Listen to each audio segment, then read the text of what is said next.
আচ্ছা দেখো, একটা নতুন হচ্ছে, দেখো নতুন আপডেট যেটা হচ্ছে সেটা যারা কলেজ পেয়ে গেছে, হ্যাঁ, যারা কলেজ পেয়ে গেছে তাদেরও কিন্তু আবার আপগ্রেডেশন হচ্ছে, তাদেরও একটা আপগ্রেডেশন হচ্ছে 1000 টাকার বিনিময়।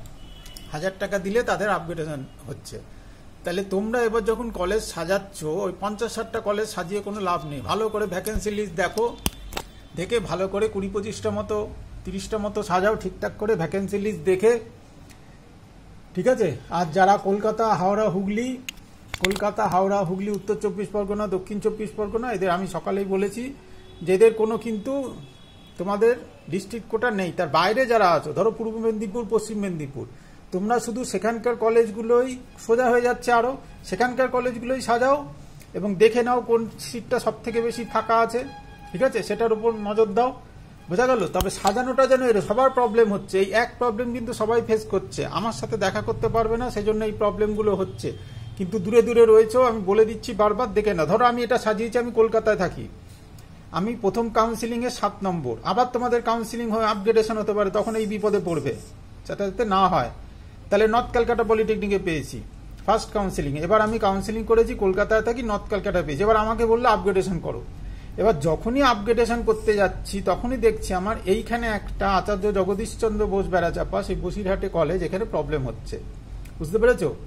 তাহলে এটা কিন্তু যখনই আমি সেকেন্ড কাউন্সিলিং করব তখনই আচার্য জগদীশচন্দ্র বোসই লাগবে।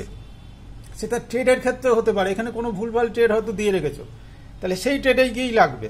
তাহলে মাথায় রেখো এতেই কিন্তু লাগবে সেকেন্ড কাউন্সিলিংয়ে। তাহলে এই প্রবলেমগুলো কিন্তু হচ্ছে, তাহলে এগুলো খুব ভালো করে বারবার দেখে দেখে সাজাও, 20-25টা সাজাও, চয়েস দেখে নাও, ভ্যাকেন্সি লিস্ট দেখে নাও, সেই অনুযায়ী সাজাও, ঠিক আছে। ডিস্ট্রিক্ট দেখে নাও, আমি চেষ্টা করছি ডিস্ট্রিক্ট অনুযায়ী তোমাদের যেরকম ডিম্যান্ড থাকবে আমাকে পাঠাতে পারো, যে যদি মালদা থেকে বেশি ডিম্যান্ড আসে তাহলে আমি সেরকম করে দেবো, মালদা ডিস্ট্রিক্টে কোন কলেজ কি আছে না আছে, বুঝতে পেরেছো? সেটা সব ডিস্ট্রিক্ট তো করা মনে হচ্ছে সম্ভব হবে না কালকের মধ্যে, বোঝা গেল? তাহলে এইরকমভাবে করবে। আর যারা একটু 18,000-এর উপরে আছো, 25,000 28,000, তারা একটু নমনীয় হও। ট্রেড ওই ইলেকট্রিক্যাল কম্পিউটার সায়েন্স নেবো, ওই করলে হবে না, নেবই, সেটা হয়তো তোমরা নাও পেতে পারো। ইলেকট্রনিক্সে নামো, একটু কেউ কেউ সিভিলে নামো, যেমন 32-34,000 হয়ে গেছে তারা একটু অপেক্ষা করতে হতে পারে, না হলে সিভিলে নামো, ঠিক আছে, সিভিল ট্রেডটায় চলে আসো।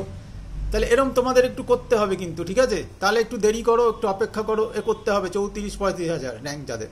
তাহলে ইমিডিয়েট চ্যানেলটা সাবস্ক্রাইব করো, ঠিক আছে, সাবস্ক্রাইব করে নাও ইমিডিয়েট। তাহলে এগুলো মাথায় রাখো, আর আমাকে SMS করো, হোয়াটসঅ্যাপ করো, ঠিক আছে, আর চ্যানেলটা সাবস্ক্রাইব করো ইমিডিয়েট।